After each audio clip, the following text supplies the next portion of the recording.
Hello guys, আসসালামু আলাইকুম। সবাই কেমন আছেন? আশা করি সবাই ভালো আছেন। আজকের নতুন ও স্পেশাল ভিডিওতে সবাইকে স্বাগতম। তো আজকে দেখেন আমি সকাল সকাল ঘুম থেকে উঠে পড়লাম আর এখন কিন্তু বাইরে মোটামুটি ফর্সা হয়েছে। তো এদিকে আমি রান্না বান্নার জন্য প্রস্তুতি নিতেছি।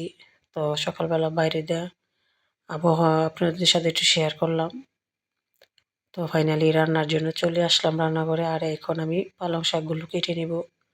আজকে রান্না করব পালং শাক দিয়ে রুই মাছের ঝোল। তো শাকগুলো কাটা ধোয়া শেষ।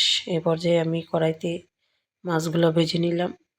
তো মাশাল্লাহ রুই মাছ, তো রুই মাছ দিয়ে পালং শাকের ঝোল খেতে কিন্তু দারুণ মজা। তো কড়াইতে আমি তেল, মাছ ভাজা তেলের সাথে দিয়ে দিলাম পেঁয়াজ। এখন পেঁয়াজগুলো একটু হালকা ভেজে নিব। তো এক পর্যায়ে পেঁয়াজগুলো ভেজে নিচ্ছি, আর অন্যদিকে দিয়ে দিলাম মরিচের গুঁড়ো। তো যেহেতু শাকগুলো অল্প, তো মরিচের পরিমাণ অল্প দেব।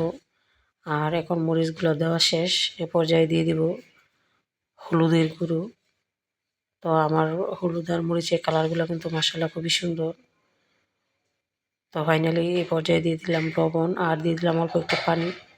এখন মশলাগুলো ভালো করে কষানো হচ্ছে, আর মশলাগুলো কষাইয়ে তারপরে দিয়ে দিব পালং শাক আর আলু। যেহেতু শাকের পরিমাণটা একটু কম ছিল, তখন সাথে দিয়ে দিলাম 2টা আলু, যেন সকাল টু দুপুর খাওয়া যায়।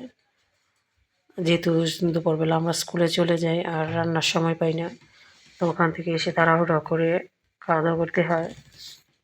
তো ফাইনালি শাকগুলো কষিয়ে এ পর্যায়ে দিয়ে দিলাম মাছ আর ঝোল। তো ঝোল আর একটু দিব, কারণ আমাদের কিন্তু ঝোল খাওয়া হয় প্রচুর, আর ঝোলের তরকারি আমাদের সবারই প্রিয়। আর ফাইনালি পালং শাকের ঝোল কিন্তু এমনিতেই মজা।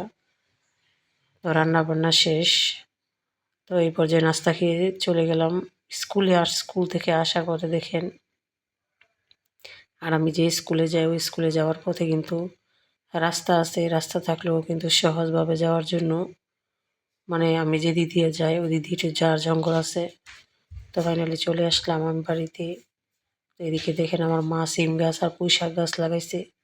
তো সিম গাছগুলো মাশাল্লাহ খুব সুন্দর। তো মায়ের বাড়ি থেকে চলে আসলাম বাসায়। বাসায় এসে রান্নার প্রস্তুতি নিলাম। তো গতকালকে 2টা মুরগি এনেছিলাম, মুরগিগুলো আজকে আমি রান্না করব। আর মাটি চুলা রান্না কিন্তু এমনিতেও খুবই মজা। তো ফাইনালি আমি সব কিছু রেডি করে নিয়েছি, হলুদের গুঁড়ো, মরিচের গুঁড়ো। আর এদিকে কড়াইতে দিয়ে দিলাম পেঁয়াজ। পেঁয়াজ ভেজে দিয়ে দিলাম আদা রসুন বাটা। দিয়ে দিলাম অল্প একটু পানি, যেন আদা মশলা লেগে না যায়। আর এগুলো সবগুলো মশলা একবার দিয়ে দিলাম। তো নাড়াচাড়া করে মশলাটা মিশিয়ে নিব আদা রসুনের সাথে। তো মশলাটা কষানো প্রায় শেষ। দেখেন মাশাল্লাহ উপরে তেল চলে আসছে। তো ফাইনালি মাটির চুলার স্বাদ, রান্না, ঘ্রাণ সবই ঠিক থাকে। গ্যাসের চুলায় রান্না করলে কিন্তু খাওয়া যায় না। তো আমার মশলা কষানো শেষ, আর এই পর্যায়ে দিয়ে দিলাম মুরগিগুলো। তো ফাইনালি এখানে 2টা মুরগির পা, কলিজা, ঘিলা, মাথা সব কিছুই আছে, সাথে মাংসও আছে। আর রান্না করলে কিন্তু আমি একা খাই না, আমার মাকে দিয়ে খাই, কারণ আমার মায়ের তো আমি ছাড়া কেউ নেই। আর আমার বোনরা কিন্তু শ্বশুরবাড়িতে, ওরাও করে, কিন্তু ওরা খুব দূরে, কিন্তু আমি একটু কাছে, যার জন্য আর মায়ের জন্য একটু খারাপই লাগে, কষ্ট লাগে। যাই রান্না করি মানে খেতে কষ্ট হয়, অল্প হলেও আমি দিয়ে খাওয়ার জন্য চেষ্টা করি। তো সবাই আমার মায়ের জন্য দোয়া করবেন, আল্লাহ যেন আমার মাকে নিয়ে হায়াত দান করে। আর আমি যেন আমার মায়ের যে ছোটো ছোটো কষ্ট, ছোটো ছোটো আশা, এগুলো পূরণ করতে পারি। মায়ের যে শখ আহ্লাদ, হয়তো আমি এগুলো পূরণ করতে পারতেছি না। তো সবাই আমার জন্য দোয়া করবেন, আমার মায়ের জন্য দোয়া করবেন। আর আমার বাবা মারা গেছে, আমার বাবার জন্য দোয়া করবেন, আল্লাহ যেন আমার বাবাকে জান্নাত নসিব করে। আর আমার 3টা ছেলে মেয়ে, তো ছেলে মেয়েদের জন্য দোয়া করবেন, আমি যেন ওদেরকে ভালো করে মানুষ করতে পারি। তো আমার ভিডিওটি যদি ভালো লাগে একটা লাইক, কমেন্ট ও শেয়ার করবেন। তো আপনার সাথে সাথে কথা বলতে বলতে এদিকে আমি রান্নার প্রায় শেষ হয়ে যাচ্ছে। তো এই পর্যায়ে দেখেন তরকারিতে ঝোল দিয়ে দিলাম। তো ঝোলের পানিগুলা দেওয়ার পর দেখা যাচ্ছে যে প্রচুর পরিমাণে ঝোল হয়েছে।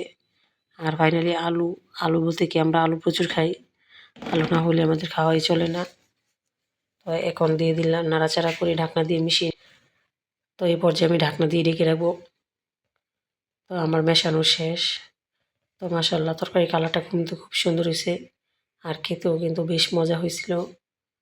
তো এদিকে রান্নাবান্না শেষ করে আমি আবার মায়ের কাছে চলে যাব, তাই তাড়াহুড়ো করতেছি। আর মাটির চুলার রান্না কিন্তু খুবই মজা ভাই, খুবই মজা, যারা খান তারা বুঝতে পারেন। তো ফাইনালি আমার রান্নাবান্না শেষ, আমি চলে আসলাম ঘরে। তো এদিকে দেখেন কালারটা কি সুন্দর হয়েছে, ইয়াম্মি। আর মা মুরগির পা, কলিজা, ঘিলা এগুলো কিন্তু খেতে সবারই পছন্দ মোটামুটি। তো ফাইনালি এদিকে দেখেন আমি একটা বাটি নিয়ে নিয়েছি, এখন অল্প একটু তরকারি মায়ের জন্য নিয়ে যাব। বেশি না নিতে পারলেও অল্প নিয়ে যাব, কারণ মাকে যারা খাবো ওটা মানে আমার পেটে যাবে না, অল্প অল্প দিয়ে খেবো। তো ফাইনালি বাটিতে নেওয়া হয়ে গেছে। তো এখন চলে যাব মায়ের বাড়িতে। ধন্যবাদ সবাইকে। আসসালামু আলাইকুম।